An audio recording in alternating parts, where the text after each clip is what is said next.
여기까지 제 한계였나요? 정말 이렇게 끝나버리는 건가요? 새벽 어둠 속에서 저는 반죽을 저었어요. 손끝이 얼어붙어도 오늘만큼은 잘 될 거라 믿었습니다. 하지만 난방기가 고장난 순간 40리터 반죽이 모두 망가졌습니다. 하수구로 쏟아지는 반죽을 보면서 저는 어떤 미래도 떠올릴 수 없었어요. 그날 매출은 3만 원. 집에 돌아와 은행 앱을 열었을 때 제 눈앞에는 빚 8,120만 원이 찍혀 있었습니다. 붕어빵 장사. 저는 그렇게 몰락했습니다. 여러분, 절대 쉽게 보면 안 됩니다. 62세 제가 직접 겪은 모든 걸 오늘 이야기해 드리겠습니다. 여러분, 이야기를 계속 듣고 싶으시면 지금 바로 무료 구독과 좋아요 버튼을 꾹 눌러주세요. 구독 한 번이 큰 힘과 위로가 됩니다. 감사합니다. 본격적인 이야기 바로 시작합니다. 남편이 세상을 떠난 뒤 저는 몇 달 동안 아무 일도 하지 못하고 시간을 흘려보냈어요. 산소를 정리하러 다녀온 날 통장에 남은 금액이 120만 원뿐이라는 걸 보며 마음이 철렁 내려앉았습니다. 밀린 관리비 고지서와 병원비 청구서가 식탁 위에 겹겹이 쌓여 있었고 저는 그 종이들을 넘기기만 해도 손끝이 떨렸습니다. 빚이 생기기 전에 무언가를 시작해야 한다는 생각이 들었지만 제 나이에 갈 수 있는 일자리는 많지 않았습니다. 복지센터에서 열린 재취업 교육을 찾아가자 비슷한 처지의 분들이 조용히 강의실을 채우고 있었어요. 강사는 소자본으로 시작할 수 있는 창업 아이템을 소개하며 붕어빵 장사는 진입 비용이 낮아 꾸준히 도전하는 사람이 많다고 설명했습니다. 저는 그 말을 들으며 이 정도면 나도 할 수 있지 않을까 하는 생각을 처음 하게 됐어요. 강의가 끝난 뒤 중고 거래 사이트를 열어보니 90만 원짜리 포장 좌판과 붕어빵 틀이 눈에 띄었습니다. 사진 속 장비는 오래되어 보였지만 전체적으로 깔끔했고 판매자는 장사를 접으며 정리하는 것이라 가격을 최대한 낮췄다고 적어 놓았죠. 저는 망설이다가 남편 유품을 정리하며 남겨둔 30만 원을 보태기로 마음먹었습니다. 지금이 아니면 다시 일어서기 어려울 거야라는 생각이 제 등을 떠밀었습니다. 구매를 확정하고 나니 오랜만에 마음이 조금은 움직이는 느낌이 들었어요. 지자체 담당 부서에 찾아가 노점 신고를 하고 허가 절차를 밟는 동안 저와 같은 노점 상인들이 대기실에서 줄을 서 있었습니다. 각자의 이유로 생계를 이어가는 사람들의 표정을 보며 제가 가야 할 길도 이곳이라는 걸 느꼈습니다. 마침 시장 골목 입구에 빈자리가 있다는 소식을 듣고 현장을 찾아가 보니 작은 가판대를 두기에는 충분해 보였어요. 시장 상인 중 한 명인 최상구 씨가 저를 보더니 새로 오셨어요? 하고 묻는 것처럼 눈짓을 보냈습니다. 그는 설치 요령과 반죽 기본 비율을 손짓으로 알려주며 장사 초반에는 손이 바쁘다고 조언했어요. 저는 집에 돌아와 첫 장사 준비를 위해 반죽과 도구를 하나씩 정리했습니다. 붕어빵 틀을 씻고 말리며 남편이 생전에 당신 손맛이면 뭐든 잘 될 거야 라던 말을 떠올렸어요. 새벽 5시에 일어나 첫 반죽을 저을 때 저는 떨리는 손을 멈추지 못했습니다. 하지만 틀에 올려 첫 붕어빵이 노릇하게 익어갈 때 지나가던 어르신 한 분이 발걸음을 멈추며 제 좌판을 바라봤습니다. 그 짧은 순간에 저는 단순한 장사가 아니라 다시 살아보겠다는 제 마음이 조금은 단단해졌다는 걸 느꼈습니다. 장사를 시작한 지 일주일쯤 되었을 때 제 좌판 앞에는 생각보다 많은 손님들이 모이기 시작했어요. 처음에는 몇몇 어르신들이 지나가다 사가셨지만 어느 순간부터 아이들과 학생들이 줄을 서기 시작했습니다. 시장 옆 학교에 다니는 중학생 둘이 제 붕어빵 사진을 찍어 SNS에 올렸고 그 글이 지역 커뮤니티에서 빠르게 퍼졌습니다. 그날 오후에는 평소보다 2배 가까운 손님이 몰려와 붕어빵 틀을 쉴 틈도 없이 움직여야 했어요. 저는 반죽을 더 만들 시간이 부족해 장비 옆에 작은 의자를 두고 반죽통을 계속 채워 넣었습니다. 손님들은 속이 꽉 찬 팥이 좋다며 칭찬했고 몇몇 상인들은 제 좌판 앞을 지나며 엄지를 들어 보였어요. 시장 한가운데를 지나던 주민센터 직원도 성공적으로 자리 잡았다며 응원의 눈빛을 보냈습니다. 며칠 뒤 주말에는 하루 600개 가까이 팔리며 처음으로 매출표를 보며 웃을 수 있었어요. 그동안 써 내려간 지출 항목들이 하나둘 정리되고 장비 비용을 몇 달 안에 갚을 수 있을 것 같다는 계산도 나왔습니다. 저는 더 빠르게 굽기 위해 150만 원짜리 대형 화구를 구입했는데 설치 후에는 붕어빵 굽는 속도가 확실히 빨라졌습니다. 그 덕분에 손님 대기 시간이 줄어들었고 많은 분이 단골로 돌아오기 시작했어요. 오후 장사가 끝난 뒤 상인들은 저에게 이 정도 속도면 겨울 장사는 잘 버틴다고 말해줬습니다. 새벽 4시에 일어나 반죽을 준비하는 일이 힘들긴 했지만 손님이 기다리는 풍경을 떠올리면 피곤함이 덜했어요. 커뮤니티에 제 붕어빵 사진이 또 올라오자 젊은 손님들이 늘었고 주부들도 아이들 간식용으로 대량 구매를 했습니다.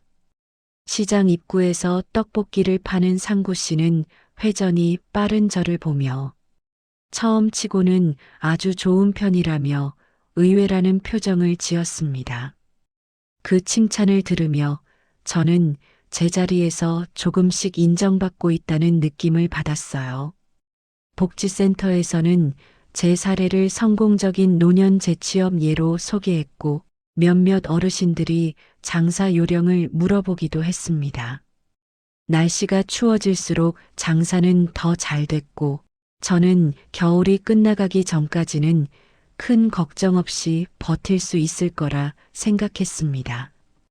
장사하던 어느 날 저는 문득 남편이 살아 있었다면 이 모습을 자랑스러워했을까 하는 생각이 스쳐 지나갔습니다.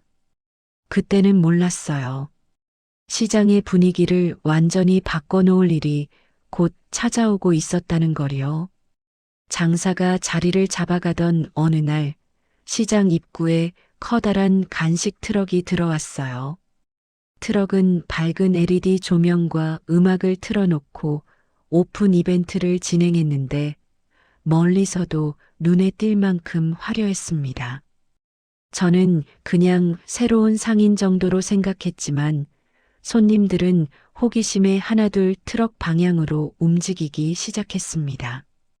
그날부터 제 좌판 앞에 서던 줄이 눈에 띄게 짧아졌고 오후 장사 때는 절반 가까이 손님이 줄어들었어요. 트럭을 운영하는 젊은 사장 윤지호 씨는 SNS 홍보를 적극적으로 하며 젊은 고객층을 빠르게 끌어모았습니다. 커뮤니티에는 트럭 이벤트 사진이 연달아 올라왔고 할인 행사를 한다는 게시글이 사람들을 다시 불러 모았어요. 저는 매출이 급격히 떨어지자 가격을 1,000원에서 800원으로 낮추는 결정을 서둘러 내렸습니다.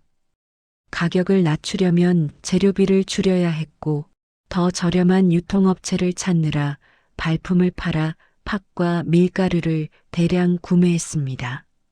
하지만 품질이 미묘하게 달라지면서 단골 중 일부가 다시 오지 않았고 저는 그 변화가 불안하게 느껴졌습니다.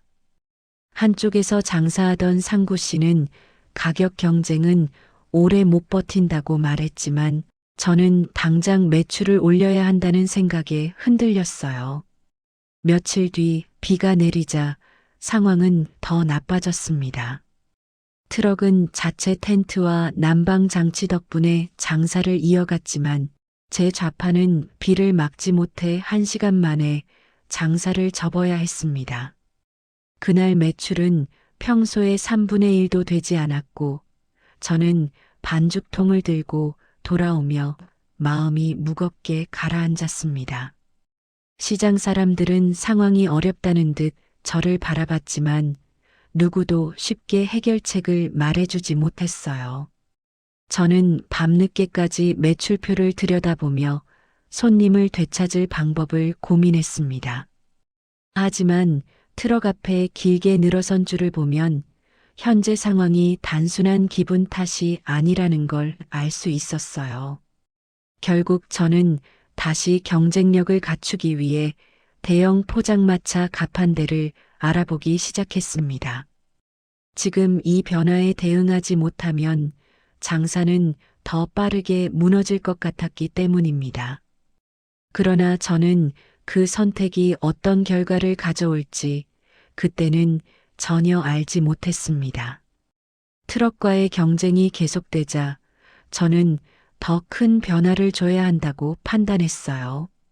시장 안쪽에 비어있던 중형 포장마차 가판대를 살펴보고 설치비 포함 280만 원이라는 가격을 듣고도 결국 구매를 결정했습니다. 카드 할부로 결제한 순간부터 마음이 불편했지만 가판대를 설치하면 손님 접근성이 좋아질 거라는 기대가 더 컸습니다. 가판대가 도착하자 크기와 구조가 확실히 달라졌고 지나가던 사람들의 시선도 자연스럽게 머물렀어요. 하지만 전기 공급을 위해 공용 계량기 계약을 맺으면서 기본료가 매달 붙기 시작했고 큰 화구 때문에 전기 사용량도 눈에 띄게 늘었습니다. 전기요금 고지서를 열어본 날 이전의 2배가 넘는 금액이 표시되어 있어 가슴이 철렁 내려앉았습니다. 저는 경쟁력을 높이기 위해 붕어빵 외에 미니 호떡과 어묵까지 판매하기로 하고 재료를 대량으로 사들였습니다. 새로운 메뉴는 관심을 끌었지만 그만큼 재료비가 늘고 재고도 관리해야 해서 장사 준비 시간이 더 길어졌어요. 하루를 마치고 정산해 보면 매출이 늘어난 것 같아도 실제로 남는 돈은 거의 없었고 이익보다 비용이 먼저 떠올랐습니다. 트럭은 여전히 긴 줄을 유지했고 저는 그 뒤편에서 가판대 안을 정리하며 조용히 숨을 고르기만 했어요. 한 달쯤 지나자 장비 고장이 찾아왔습니다. 대형 화구의 열선이 끊어져 수리비로 35만 원이 추가로 들어갔고 업체에서는 부품 교체를 더 권했지만 저는 비용이 부담돼 최소만 고쳤어요. 그날 밤 은행에서는 연체 경고 문자가 도착했고 저는 그 메시지를 몇 번이나 읽으며 불길한 기분을 떨치지 못했습니다. 카드 명세서를 보니 재료비, 전기요금, 가판대 할부금, 각종 소액 결제들이 겹겹이 쌓여 카드 한도가 빠르게 차오르고 있었어요. 저는 연체를 막기 위해 결국 카드론을 신청했고 빚이 늘어나는 속도를 잠시라도 늦추기 위해 손가락이 떨리는 채로 승인 버튼을 눌렀습니다. 시장 안에서 손님들은 트럭과 제 가판대를 오가며 가격과 메뉴를 비교했고 저는 그 시선을 볼 때마다 마음이 좁아지는 느낌이 들었습니다. 상구 씨는 제 가판대 앞을 지나가며 너무 빨리 확장하는 건 위험하다는 눈빛을 보냈지만 저는 이미 물러설 수 없다는 마음뿐이었어요. 저는 매일 새벽 어둠 속에서 가판대 불을 켜며 오늘은 나아질 거야 라고 스스로를 다독였습니다. 하지만 매출과 비용의 차이는 점점 벌어지고 있었고 저는 그 현실을 인정하지 않으려 애쓰고 있었어요.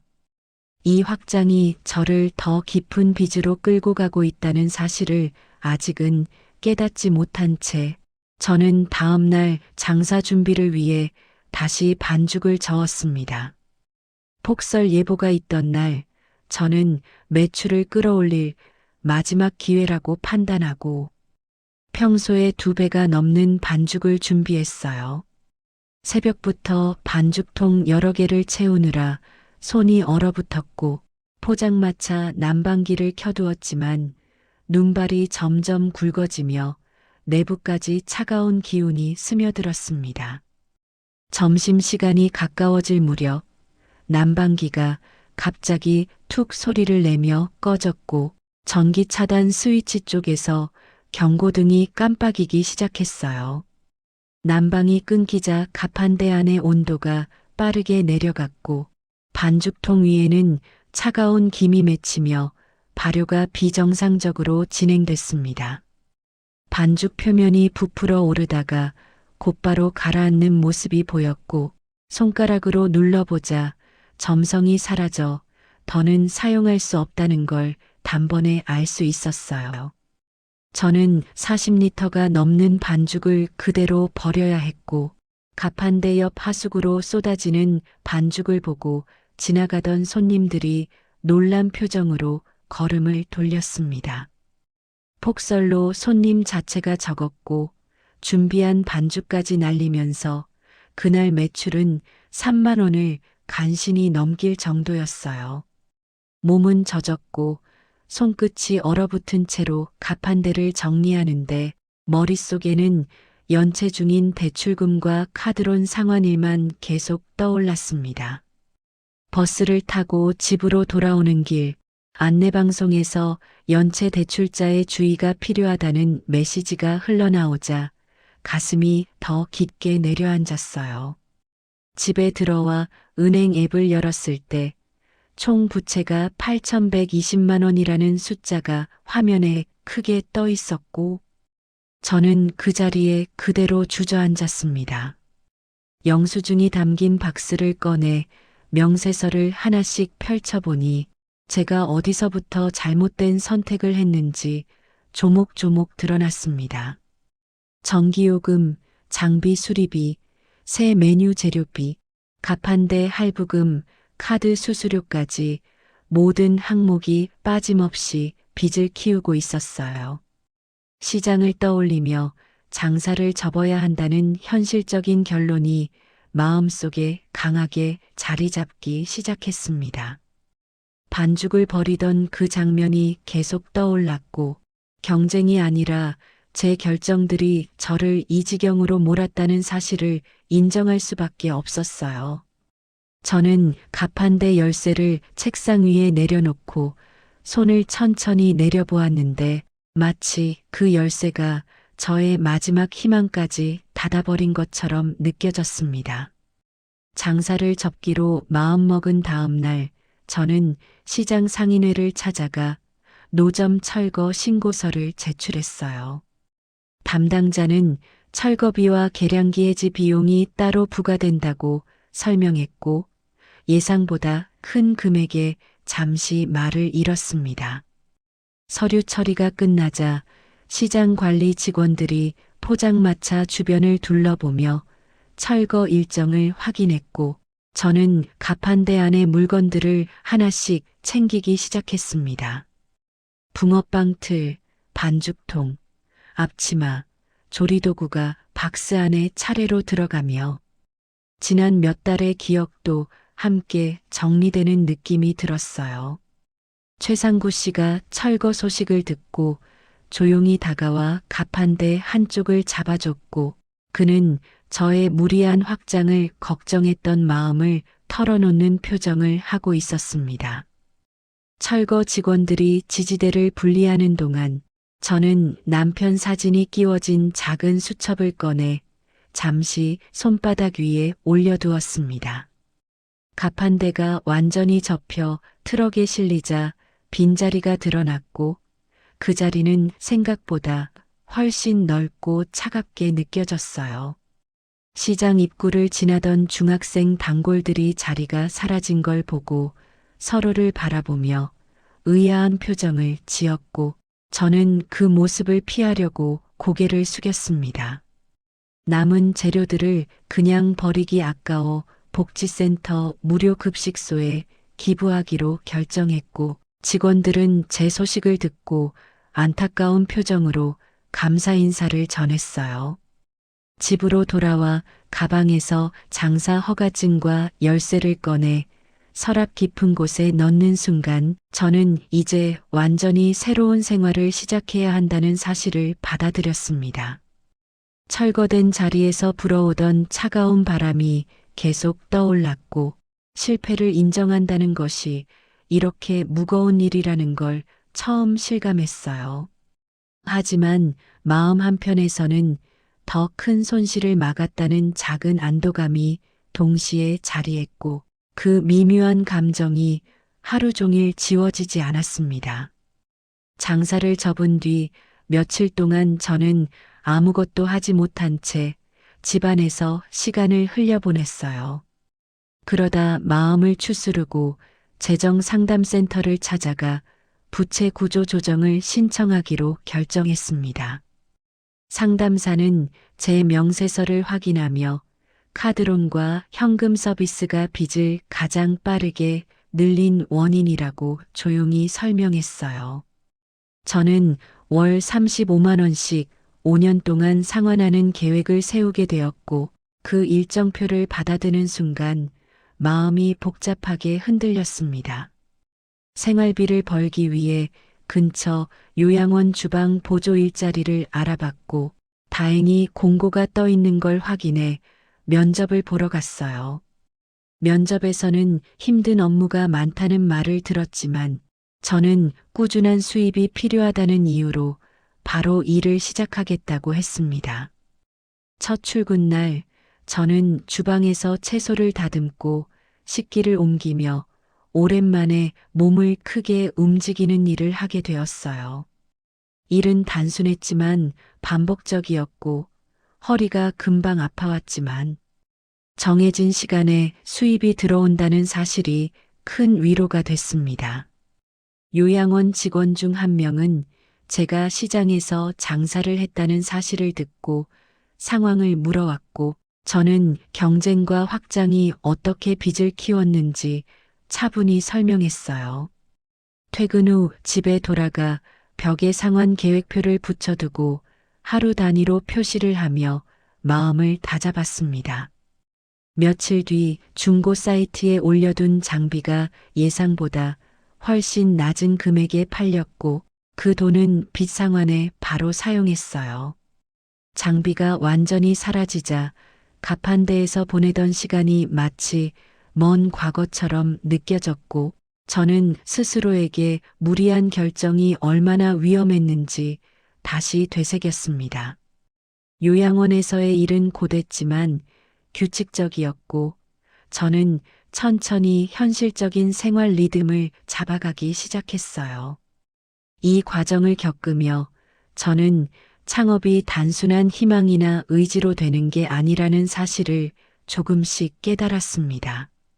그리고 제 실패가 단지 운이 나쁘거나 상황이 나빠서가 아니라 제가 경험보다 감정으로 선택한 결과라는 걸 인정하게 되었어요. 하지만 새로운 일상 속에서도 마음 한편에는 아직 정리되지 않은 감정이 남아 있었고 그 감정은 제게 마지막 한 걸음을 남겨두고 있었습니다. 며칠 뒤 복지센터에서 연락이 와 시니어 창업 예방 강좌에서 경험담을 나눠달라는 요청을 받았어요.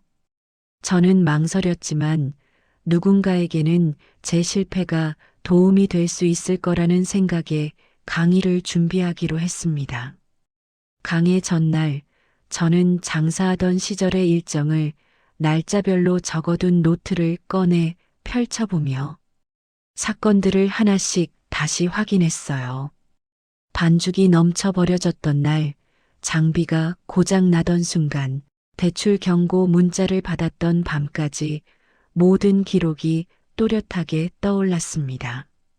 강의실에는 30명 가까운 시니어들이 앉아 있었고 대부분은 은퇴 후 창업을 고민하는 분들이었어요.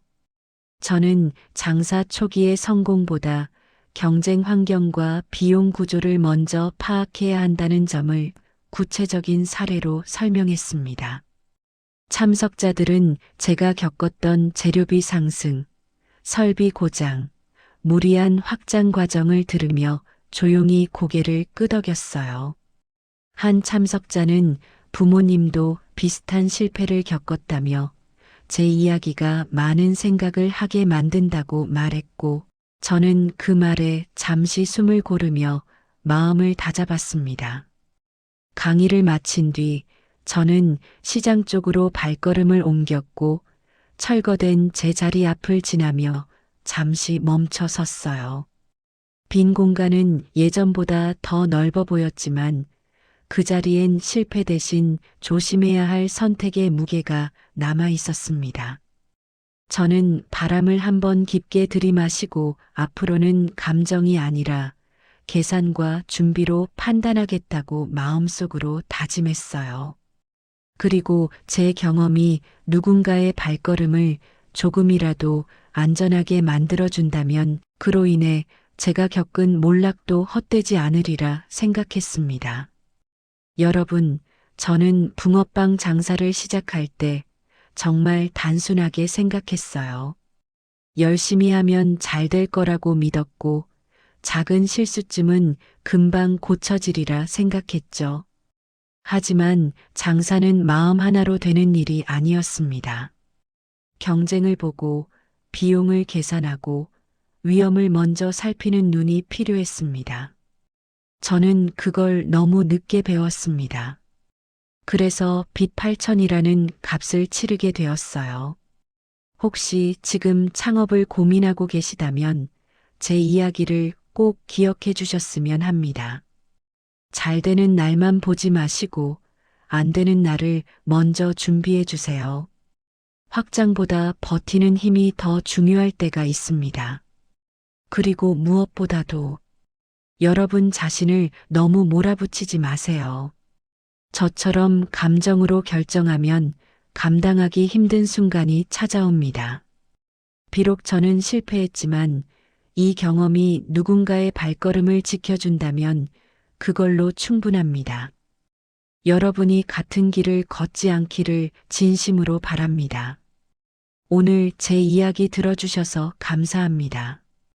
그리고 여러분의 내일은 제 내일도 함께 조금은 더 나아지길 바랍니다.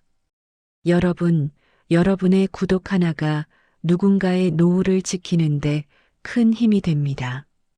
지금 구독과 좋아요 꼭 눌러주시고 다음 사연에서 또 찾아뵐게요. 감사합니다.